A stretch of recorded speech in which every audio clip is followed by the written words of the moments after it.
अगर आपको कहानियाँ सुनना पसंद है तो हमारे चैनल को सब्सक्राइब करके घंटी का बेल आइकन दबाना ना भूलें। दोस्तों, इस कहानी को सुनने के बाद आप हमारे चैनल में जाकर हमारी पिछली कहानियों को भी एक बार ज़रूर सुनें, क्योंकि हम आपके लिए एक से बढ़कर एक कहानियाँ लाते रहेंगे, तो आप हमारी कोई भी कहानी मिस ना।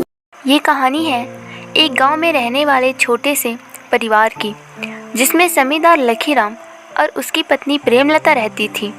उषा नाम की उनकी एक 19 वर्षीय जवान बेटी थी, जिसकी सुंदरता के चर्चे आसपास के सभी गांव में हुआ करते थे। जवान तो जवान, उसे देखकर तो बच्चों और बूढ़ों की भी लार टपकने लगती। भरपूर सुंदरता होने के कारण लखीराम ने 12वीं के बाद उषा की पढ़ाई रुकवा दी, क्योंकि लखीराम को हमेशा इस बात की डर लगी रहती थी कि उषा के साथ कुछ गलत ना हो जाए, क्योंकि लखीराम ने लोगों की नज़रों में अपनी बेटी उषा के लिए काम वासना की भूख देखना शुरू कर दिया था। हमेशा उषा को घर के अंदर ही रहने को कहता था। कुछ लोग इतने ढीठ थे जो लखीराम से मिलने के बहाने उषा को देखने आ जाया करते थे। उषा की सुरक्षा के लिए लखीराम ने लोगों से मिलना तक बंद कर दिया। प्रेमलता हमेशा लखीराम से कहती, सुनो जी, अब बेटी सयान हो गई है, कोई अच्छा सा लड़का देखकर उषा के हाथ पीले कर देते हैं। लखीराम बहुत शांत मिजाज का था। उसने प्रेमलता से कहा, अरे भाग्यवान, इतनी भी क्या जल्दी है, उसके लिए कोई अच्छा सा लड़का मिल भी जाएगा। तब भी मैं उषा की शादी तब तक नहीं कराऊंगा जब तक मुझे उषा के ससुर का नजरिया उसके लिए सही न लगे। जब मुझे उषा के लिए बाप जैसा ससुर मिल जाएगा तभी मैं उषा की शादी कराऊंगा। समय बीतता गया और उषा के लिए रिश्ता लेकर आने वालों की संख्या दिन ब दिन बढ़ने लगी। ज़्यादातर लड़कों से ज़्यादा लड़के के बाकी पुरुष परिजन की नज़र उषा को घूरती रहती। इसी तरह लखीराम एक एक करके सभी रिश्ते ठुकरा देता।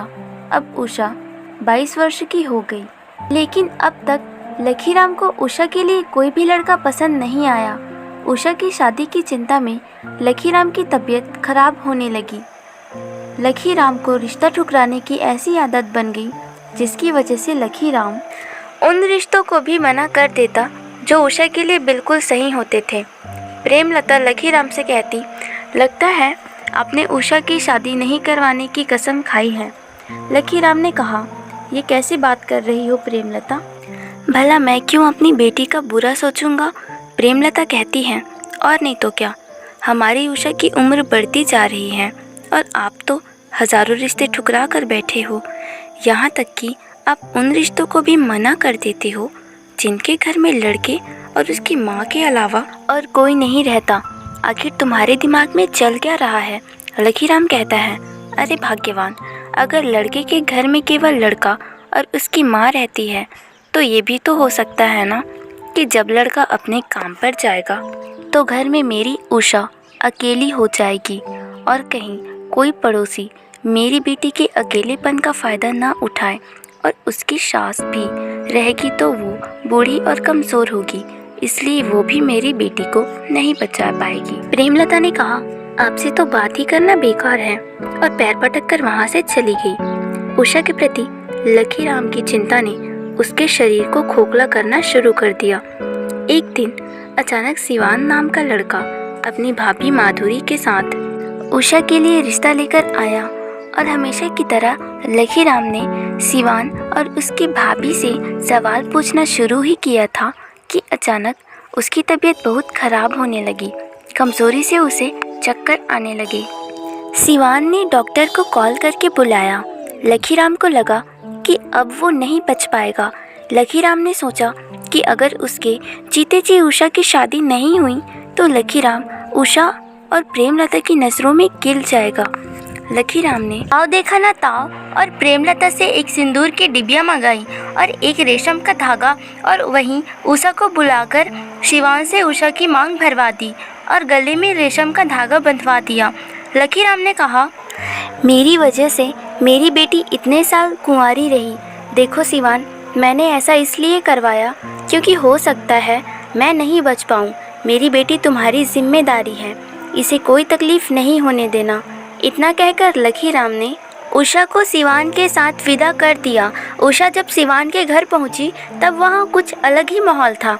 बहुत सारे गलियों के बाद बड़ा सा घर था। उस घर में बहुत सारी लड़कियां और लड़के अश्लील हरकतें कर रहे थे। उषा ने जब शिवान को इन सब के बारे में पूछा तो फिर शिवान ने उषा का हाथ पकड़ते हुए एक कमरे में ले जाकर बंद कर दिया। उषा को कुछ समझ नहीं आया। उसने चिल्लाकर सिवान को दरवाज़ा खोलने को कहा, लेकिन सिवान ने दरवाज़ा नहीं खोला। उषा का रो रो कर बुरा हाल हो गया। कुछ घंटों के बाद सिवान की भाभी माधुरी कमरे में आई। उसके हाथ में एक थैला था। उषा सिवान की भाभी को देखते ही खुश हो गई। उसे लगा कि सिवान की भाभी उषा को वहाँ से छुड़ाने आई है। उषा ने सिवान की भाभी से पूछा कि ये सब क्या हो रहा है, तो सिवान की भाभी ने उषा से गुस्से में बोला कि ए लड़की, सबसे पहली बात, मैं तेरी भाभी नहीं हूँ। माधुरी ने उषा को बताया कि सिवान और माधुरी देवर भाभी नहीं बल्कि पति पत्नी हैं और वो दोनों यहाँ जिस्म फरोशी का धंधा चलाते हैं और वो उषा को यहाँ धोखा देकर धंधा कराने लाए हैं और ये कोई घर नहीं बल्कि कोठा है। उषा ये सब सुनकर लाचार होकर रोने लगी। माधुरी ने उस थैले से कुछ कपड़े निकाले जिनका आकार बहुत छोटा था और उषा को कपड़े पहनने को कहा। साथ ही उषा को तैयार कर दिया। उषा ने अपने घर वापस जाने की जिद की, लेकिन माधुरी ने उषा से कहा, अब से यही तेरा घर है। तेरे माँ बाप ने तेरी विदाई करके यहाँ भेजा है और वैसे भी आज तो तेरी सुहाग रात है। अरे नहीं, सामूहिक सुहाग रात है। इतना कहकर माधुरी कमरे से बाहर आ गई। उषा ने वहाँ से भागने की बहुत कोशिश की, लेकिन उसके कमरे की सारी खिड़कियाँ मजबूती से बंद थी। तभी अचानक 5 लड़के उसके कमरे में आए। कमरे का दरवाज़ा अंदर से बंद कर दिया। उषा ने उन्हें कमरे से बाहर जाने को कहा, लेकिन उन लड़कों ने एक एक करके उषा का बलात्कार किया।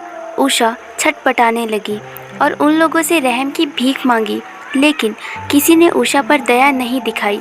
बेचारी उषा करे भी तो क्या, उसके सारे दरवाजे बंद हो चुके। अब ये सब उषा के साथ रोज़ होने लगा। उषा ने अपनी परिस्थिति कबूल कर ली। रोज़ आए दिन माधुरी और सिवान के बीच किसी न किसी बात को लेकर लड़ाई होती रहती थी।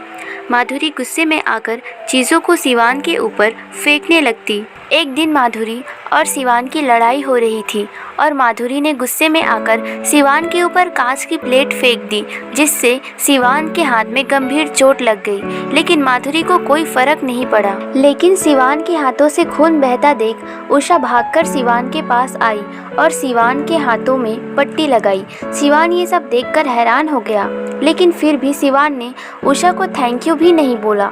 ऐसे ही एक दिन सिवान की तबीयत बहुत खराब हो गई। सिवान ने माधुरी से डॉक्टर को बुलाने को कहा, अपने पास रुकने को कहा, लेकिन माधुरी बिना सिवान की बात सुने ब्यूटी पार्लर चली गई। सिवान बुखार से तप रहा था। सिवान की हालत देखकर उषा फौरन सिवान के कमरे में आई और डॉक्टर को कॉल किया। डॉक्टर के आने तक उषा ने सिवान के माथे में गीले कपड़े रखकर उसकी बुखार को सामान्य करने की कोशिश की। फिर जैसे ही डॉक्टर आए तो उन्होंने सिवान का टेम्परेचर चेक किया। तब सिवान का बुखार सामान्य हो चुका था। डॉक्टर ने उषा को कुछ दवाइयाँ दी और सिवान को खिलाने को कहा। उषा ने सिवान को दवाइयाँ खिलाई और आराम करने को कहा। धीरे धीरे सिवान को उषा की अच्छाई समझ में आने लगी और सिवान को उषा से प्यार होने लगा। करवा चौथ का त्यौहार था। सिवान ने माधुरी से कहा, सभी पत्नियां अपने पतियों की लंबी उम्र के लिए व्रत रखती है, लेकिन तुम क्यों नहीं रखती? तब माधुरी ने सिवान से कहा, तुम सिर्फ पति हो, कोई भगवान नहीं जिसके लिए मैं व्रत रखूं और तुम्हारी पूजा करूं। और वैसे भी मैं तुम्हारी लंबी उम्र के चक्कर में भूखी क्यों रहूं? लंबी उम्र कराने का इतना ही शौक है तो खुद व्रत रख लो। माधुरी की बात सुनकर सिवान उदास होकर छत में चला गया, लेकिन उसने वहां देखा कि उषा करवा चौथ की पूजा कर रही थी। उषा ने छन्नी से पहले चांद को देखा, फिर सिवान की तस्वीर को देख रही थी। तभी सिवान उसके सामने गया और उषा से बोला, ये तुम क्या कर रही हो उषा? तुमने ये व्रत किसके लिए रखा है? उषा ने कहा, करवा चौथ का व्रत पत्नियां अपने पति की लंबी उम्र के लिए रखती है और मेरे पति तो आप हैं। इसलिए मैंने ये व्रत आपके लिए रखा है। उषा की बात सुनकर सिवान की आंखों में आंसू आ गया और उसने उससे कहा, तुम इतनी अच्छी कैसे हो सकती हो उषा? तुम ये अच्छे से जानती हो कि हमने तुम्हें धोखे से यहाँ धंधा कराने के लिए लाया है, फिर भी तुमने मेरे लिए व्रत क्यों रखा? उषा ने कहा, क्योंकि आपसे मेरी शादी हुई है। वो बात अलग है कि आप मुझे अपनी पत्नी मानते नहीं, लेकिन मैं आपको अपना पति मानती हूँ और पत्नी धर्म निभाना मेरा कर्तव्य है।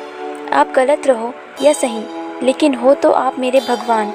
उषा के प्यार और समर्पण भाव को देखकर सिवान ने पूर्ण रूप से उषा को अपनी पत्नी स्वीकार किया और साथ ही उसने अपने सारे गलत काम छोड़ दिए। सिवान ने बताया कि ये सारे काम उसे उसकी पत्नी माधुरी कराती थी। सिवान और माधुरी का तलाक हो गया। सिवान अब मेहनत की रोटी कमाने लगा और उषा के साथ खुश रहने लगा। औरत आदमी को बिगाड़ भी सकती है और सुधार भी सकती है।